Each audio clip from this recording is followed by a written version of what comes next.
Hey guys, Nick here back with What Game Now, and this is part 2 in our Box to Battlefield series.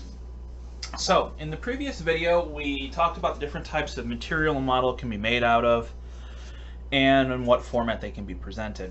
And then finally concluded with some initial preparation. The resin, metal, and soft plastic models all got a bath in some soapy water.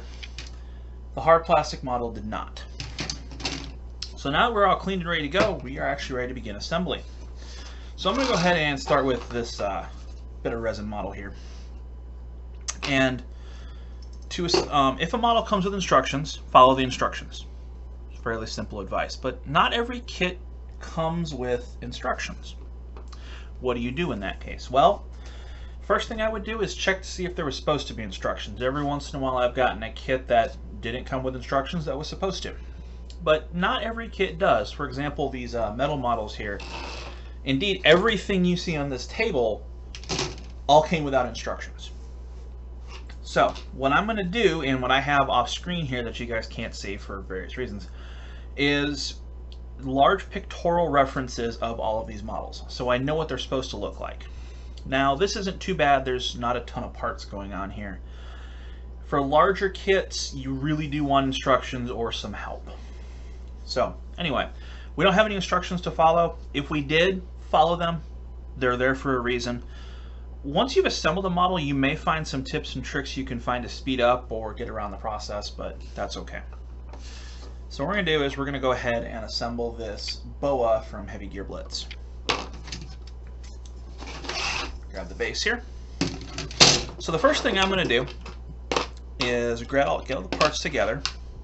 In this case, this is all the required components. Well, these are the core components. The rest of it's weapons and upgrades I'll put on later. And we're going to go ahead and get these ready to go. So starting with the torso, you'll notice along the back here there are these raised ridges. Now, from experience with the model, I know these are not supposed to be there. So what I'm going to do is I'm going to remove them. Now, if you don't know if it's supposed to be there, go ahead and leave it on. It's always easy to go back and take it off, but it's hard to add it back on. So what I'm doing is I've got some generic clippers here, sprue cutters, and I've gotten as much of that material off as I can. Next, I'm going to take a X-Acto knife, very sharp. If you're young, be careful. And I'm going to shave over where I cut. And you can see the difference. Sorry, camera focus is a little weird. It's nice and smooth now. So go ahead and do it over here, and voila. On the legs here, there's just these parts running on the bottom of the feet. So I'm going to start with some clippers just to get the bulk of it off.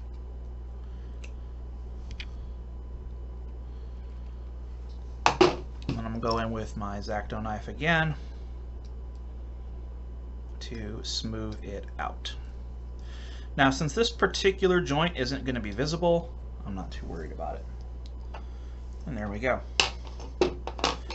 For the metal parts, a very common thing you'll see is this little stringy stuff here on the metal. That's just excess material.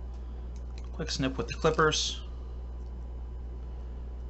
Gets them off.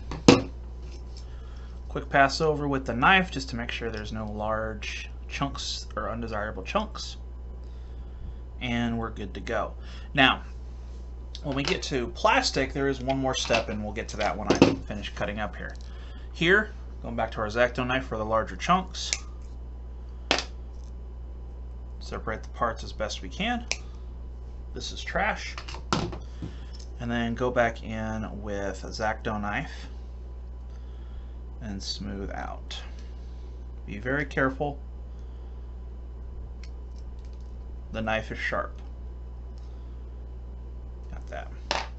Now, you could, if you want to go a little further with the smoothness, take a file to this. Now, because I'm making models that these models are going to be painted in camouflage, it's not that big of a deal. But you may want to take a file over the surface just to smooth it out if it's going to be obvious. Now, the plastic models, we're going to cut a piece out. Now, I didn't point this out before, but I will. These are specific hobby cutters, and the reason why is if you look at them from the front, you can see it here. Flat end, and then it starts and it tapers as it moves forward. So this flat end is the cutting side. This side is for the material we don't want. So we're going to take the flat side, butt it up against the part we want to keep, and snip. Snip all the parts. So snip all that off. So press that frame aside. Anywhere we cut, we're going to run the X-Acto knife over. Should feel reasonably smooth. I say reasonably because a lot of times a really well-designed kit, these joints are internal and you won't notice them. So all I'm doing is getting it to the point where I can run my finger over it and not feel any resistance from it. So a bit of resistance there. And we'll hit that one more time. Good. Now, there's one last thing we got to deal with, and you can see that little raised ridge in the middle there. That's called a mold line. We're just going to very gently shave that off with the X-Acto knife.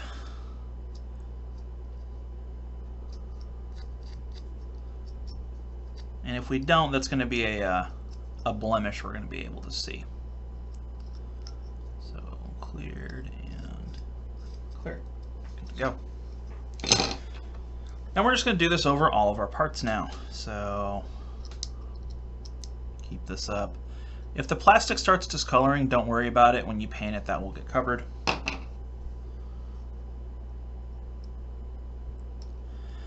And what we're going to do is we're going to do this over all of the parts. Now, if you have a detailed kit with instructions, I would advise doing this as you're following the instructions. So when you do step 1, only cut out the parts for step 1.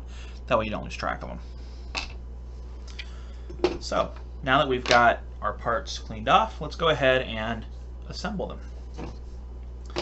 There are 2 types of glue you can use to assemble models: super glue or plastic cement. Super glue works on anything. Plastic cement only works on hard plastic. It will not work on this stuff. It will work on this. So for the resin model here, Papa Glue, this is a brand new one, so I'm going to just take my X-Acto knife, cut the end just a little bit to open it up. And at this point, it's kind of important to get an idea for what you want the model to look like. In this case, I think what this model is going to do is it's going to be kind of looking off to the side here, weapon up. So we're going to go ahead and drop a little bit of glue. You do not need a lot of glue. Drop a little bit of glue on there, put the parts together. Now that part was a fairly easy thing to put together. This plastic kit here is a little more complicated because, well, how do the legs fit? And this is a good place where you should use a technique called dry fitting. In dry fitting, what you do is you just take the part, stick it in the model. In this case, it's like, oh, it only locks in one way. I knew that, but just showing it off. Notice I didn't use any glue. This is how it's going to sit there when it's finally glued together. Now I'm going to take it back apart, apply a little bit of glue, glue it back in the way I had it, and now we're good to go. What dry fitting lets you do is ensure you're not making any mistakes.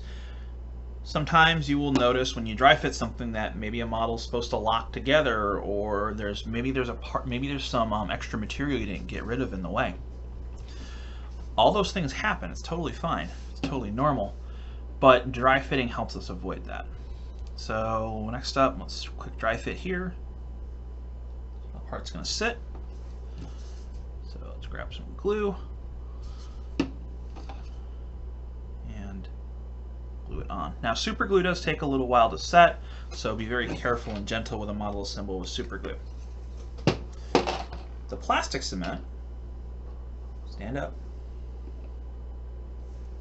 here. Let me, I didn't think ahead to cut out a part, so let me cut out this large part here and we can glue that together real fast on screen.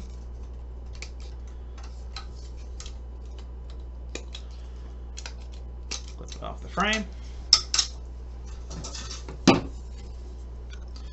Run our X-Acto knife over any points where we removed material.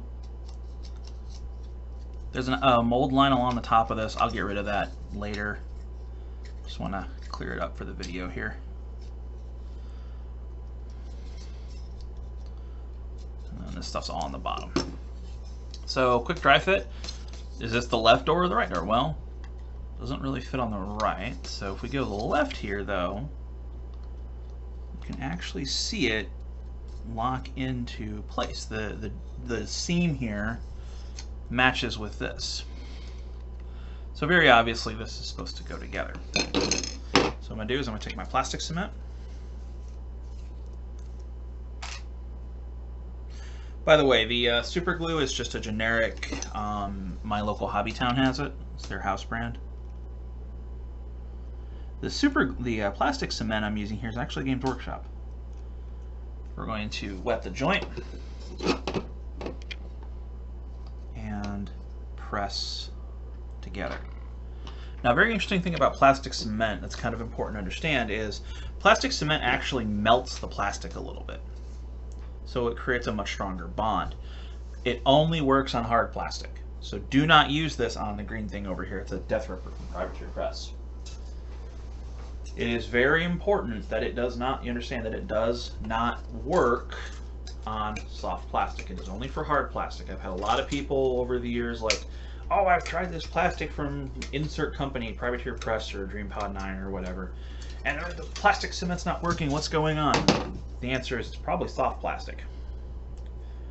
So, what we're going to do next is we're just going to continue assembling our models. Doing what I did before, smooth everything out. Dry fit. There it goes. Just make sure you got the fit right.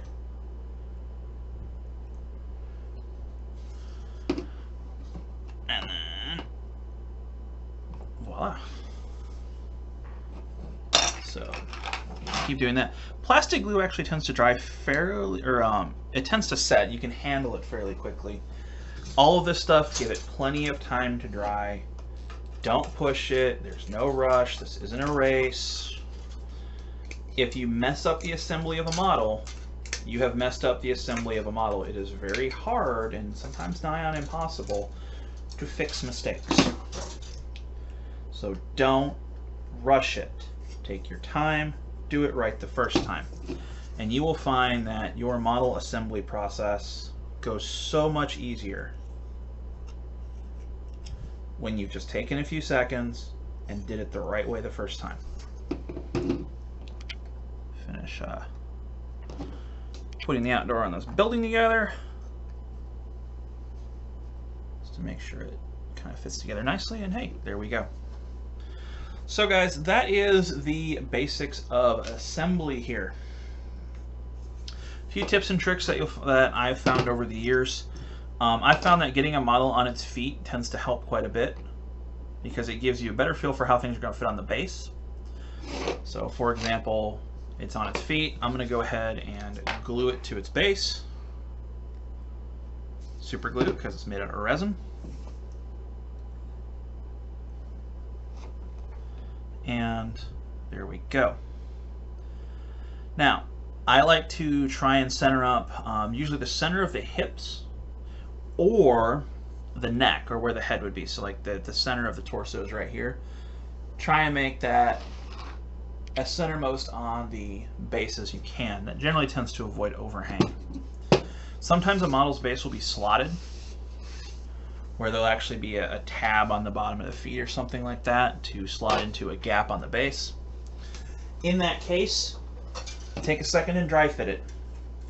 There may be one way that the model fits in really well. In that case, what you're trying to do is you're trying to avoid overhang as much as possible. When models overhang their bases, things can get a little weird. Things can get a little annoying. So I'm a huge advocate of minimizing overhang wherever possible. So I like to center up my models as much as possible on their bases.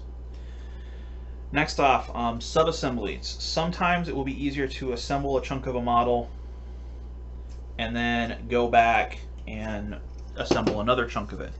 This is referred to as sub-assemblies. It's a fairly common process, and it's a very good one. You know, sub-assemblies is something that I recommend for a lot of models. The only thing you gotta be careful of with the sub-assemblies is to make sure that you're not overloading the model, making it too heavy or something. I've seen that happen where people will do sub-assemblies, but then the sub-assemblies are so huge that the model physically doesn't fit together. Set that in, there we go. Just gotta everything out, and there's our bunker. Nice quick plastic kit there. Now there is, you'll notice, a bow ray here.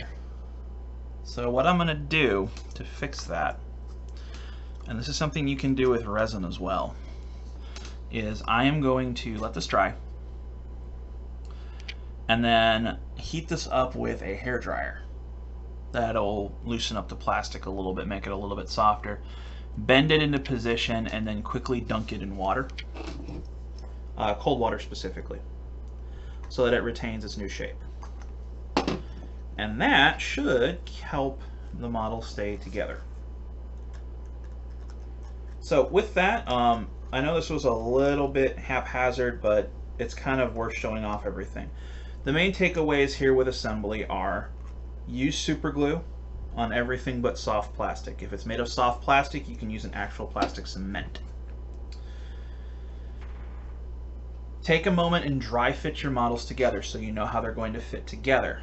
That way you can catch any excess material you haven't removed, or find any interesting things about the assembly, maybe the parts lock together. And then lastly, take your time. There is no rush to get models assembled. I know people like to, I need to play with this now. If you mess up the assembly, you have messed up the assembly forever. So be careful. Hey, this is Dave. If you like what we're doing here at What Game Now, go ahead and click on one of the videos which should be on either side of me, or click right in the middle and go ahead and subscribe to the channel. Don't forget to hit the bell once you subscribe so that you know when we have new videos. Please go ahead and share us with your friends. Let everybody know that we're here. Thank you for watching, and thank you for all of our subscribers already. And we look forward to bringing you more content every chance that we get.